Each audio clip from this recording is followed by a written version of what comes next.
রমজান মাস উপলক্ষে তেলেঙ্গানা সরকারের মুসলিম কর্মচারীদের ছুটি হবে তাড়াতাড়ি, এমনই নির্দেশিকা দিয়েছে সে রাজ্যের মুখ্যমন্ত্রী রেবন্ত রেড্ডির সরকার। আর তা ঘিরেই শুরু হয়েছে বিতর্ক। রেবন্ত রেড্ডির সরকার এই সংক্রান্ত নির্দেশিকা প্রকাশ করেছিল। তাতে বলা হয়েছে রমজান মাস উপলক্ষে সব সরকারি দপ্তর, বোর্ড এবং আউটসোর্সিং সংস্থার মুসলিম কর্মী এবং সরকার স্বীকৃত শিক্ষা প্রতিষ্ঠানগুলির মুসলমান শিক্ষক ও শিক্ষক কর্মচারীরা চাইলে 1 ঘন্টা আগে বাড়ি যেতে পারেন। সেই অনুমতি তারা পেয়ে যাবেন সংশ্লিষ্ট কর্তৃপক্ষের কাছ থেকে। Telangana state minority employee service অ্যাসোসিয়েশনের আবেদনের প্রেক্ষিতেই আগামী 2 মার্চ থেকে 31 মার্চ পর্যন্ত এই জলদি ছুটির ব্যবস্থা চালু থাকবে বলেও জানানো হয়েছে সরকারি বিজ্ঞপ্তিতে।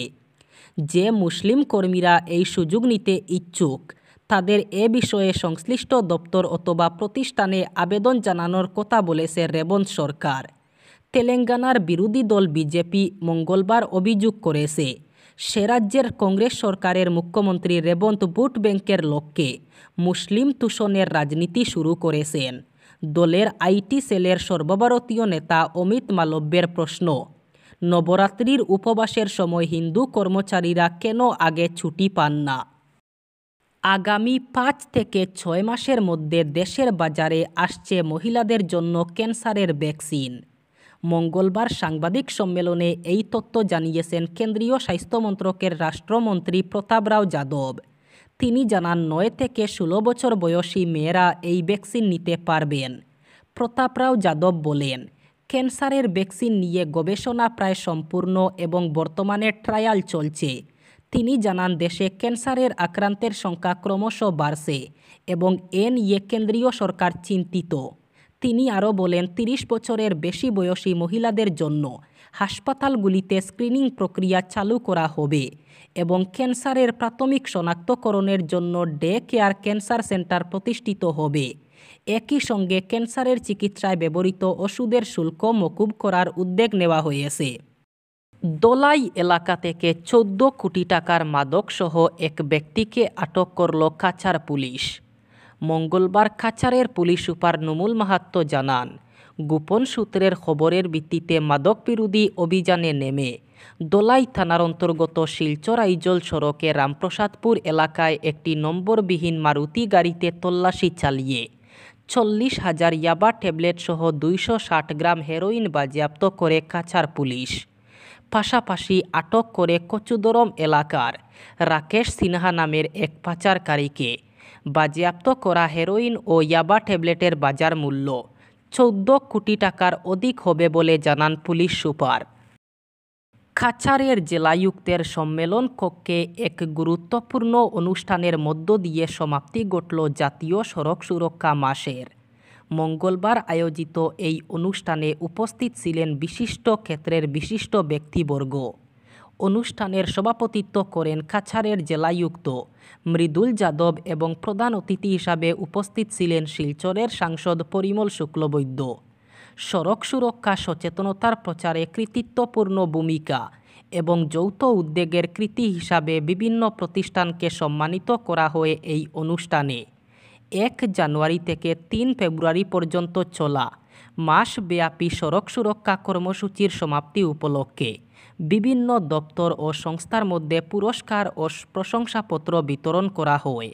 কাছাড় পুলিশ, পিডব্লিউডি, জেলা স্বাস্থ্য বিভাগ, শিক্ষা বিভাগ, আবগারি বিভাগ এবং স্বেচ্ছাসেবী সংস্থা নেতাজি ছাত্র যুব সংঘকে সড়ক সুরক্ষা প্রচারে গুরুত্বপূর্ণ অবদান রাখার জন্য সম্মানিত করা হয়।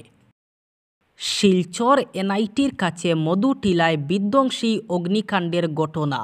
মদন গোয়ালা এবং তার 4 ভাইয়ের বাড়ি ভস্মীভূত হয়ে অগ্নিকাণ্ডে সোমবার রাতে আচমকা আগুন জ্বলে ওঠায় কোনো সামগ্রী রক্ষা করা যায়নি, তবে গবাদি পশুগুলোকে রক্ষা করা গিয়েছে। আগুন জ্বলে উঠতে দেখেই সবাই ছুটেন গোয়ালঘরের দিকে। সব ভাইয়ের বাড়িতেই কম বেশি ছিল গরু। জিনিসপত্রের কথা বাদ দিয়ে তারা সেগুলিকে বাঁচানোর ব্যবস্থা করেন। বিদ্যুতের শর্ট সার্কিট থেকে আগুনের সূত্রপাত বলে মনে করা হচ্ছে। খবর পেয়ে দমকল বাহিনী পৌঁছালেও তাদের ইঞ্জিন একেবারে ঘটনাস্থলে পৌঁছানোর উপায় ছিল না। পরে ছোট ইঞ্জিন ডেকে আনা হয়। ততক্ষণে অবশ্য এলাকাবাসীর প্রয়াসে আগুন আয়ত্তে চলে আসে। মঙ্গলবার মদন গোয়ালার বাড়িতে ছুটে যান যাদব মহাসভার কর্মকর্তারা। মহাসভার তরফে তারা আর্থিক সহায়তা করেন। অগ্নিকাণ্ডের খবর নিতে যান প্রাক্তন বিধায়ক বিজেপি নেতা কিশোর নাথও। আবার বিতর্কিত মন্তব্য করে শিরোনামে উঠে এলেন ইন্ডিয়ান ওভারসিজ কংগ্রেসের প্রধান শ্যাম পিত্রদা। চীন ভারতের শত্রু নয় বলে দাবি করলেন তিনি। প্রতিবেশী দেশ চীনকে শত্রু হিসাবে বিবেচনা করা বন্ধ হওয়া উচিত বলেও পরামর্শ তার। প্রবীণ কংগ্রেস নেতার এই মন্তব্যের পরই পাল্টা কটাক্ষ করেছে বিজেপি। যদিও কংগ্রেসের শীর্ষ মুখপাত্র জয়রাম রমেশ বলেছেন, চীন নিয়ে শ্যাম পিত্রদা যে মতামত প্রকাশ করেছেন তা ভারতীয় জাতীয় কংগ্রেসের সঙ্গে একেবারেই মিলে না। চীন ভারতের বিদেশ নীতি, নিরাপত্তা এবং অর্থনীতির প্রশ্নে বড় চ্যালেঞ্জ। প্রধানমন্ত্রী নরেন্দ্র মোদী এবং আমেরিকার প্রেসিডেন্ট ডোনাল্ড ট্রাম্প একজোট হয়ে চীনের আগ্রাসন নিয়ন্ত্রণ করতে পারবেন কিনা। সম্প্রতি এক সাক্ষাৎকারে এই নিয়ে প্রশ্ন করা হয়েছিল শ্যাম পিত্রদাকে। তিনি বলেন, চীনের হুমকি আমি কিছু বুঝতে পারি না। আমার মনে হয় এই বিষয়টি প্রায়শই অতিরিক্ত গুরুত্বর সঙ্গে দেখা হয়। আমেরিকার কোনো একটি দেশকে শত্রু হিসাবে চিহ্নিত করার প্রবণতা রয়েছে। তিনি আরও বলেন, আমি বিশ্বাস করি এখন সময় এসেছে সকলের সঙ্গে সহযোগিতা করে এগিয়ে চলার, যুদ্ধ করার নয়। আমাদের দৃষ্টিভঙ্গি শুরু থেকেই সংঘাতমূলক এবং এই মনোভাবই শত্রু তৈরি করে। সেই সঙ্গে চীনকে শত্রু বলে মনে করা বন্ধ করতে হবে। প্রতিটি ব্যাংকে থাকে নিজস্ব ওয়াইফাই অথবা ইন্টারনেট সংযোগ। সেখান থেকে নিজেদের কাজ সারেন তারা। পাশাপাশি এটিএম মেশিনের কাছেও থাকে ইন্টারনেট সংযোগ। এই দুটিকেই এবার টার্গেট করেছে সাইবার অপরাধীরা। তাদের মূল কাজ হচ্ছে এখান থেকেই। সম্প্রতি বিষয়টি নিয়ে বিশেষ চিন্তায় পড়েছে দেশের প্রশাসন। তারা মনে করছে যদি এই বিষয়ে একটি বাধা না ফেলা হয় তাহলে সর্বনাশ হয়ে যাবে গ্রাহকদের কাছে। সাইবার অপরাধীরা এখান থেকেই সমস্ত অ্যাকাউন্ট হ্যাক করে সেখান থেকে টাকা অতি সহজেই হাতিয়ে নিতে পারছে। প্রতিদিনই সাইবার অপরাধীরা নিজেদের মতো করে পরিকল্পনা করে থাকে। সেখানে এবার তাদের প্রধান টার্গেট রয়েছে ব্যাংক এবং এটিএম। সেখান থেকে তারা ইন্টারনেটকে হ্যাক করে নিজের কাজ করছে। অতি সহজেই এর পাসওয়ার্ড বের করে তারা সেখান থেকে টাকা হাতিয়ে নিয়েছে। এখানে তারা ব্যাংকের সামনের ঘরকে ব্যবহার করছে, সেখান থেকেই তারা অতি সহজে টাকা হাতানোর কাজটি করেছে। দেশের বিভিন্ন সরকারি এবং বেসরকারি ব্যাংকে টার্গেট করছে সাইবার অপরাধীরা। ব্যাংকে টাকা জমা এবং এটিএম থেকে টাকা তোলার সময়টিকে টার্গেট করছে তারা। সেই সময় যে অ্যাকাউন্টকে খোলার সময় থাকছে তাকে সম্বল করতেই তারা নিজেদের কাজ হাসিল করছে।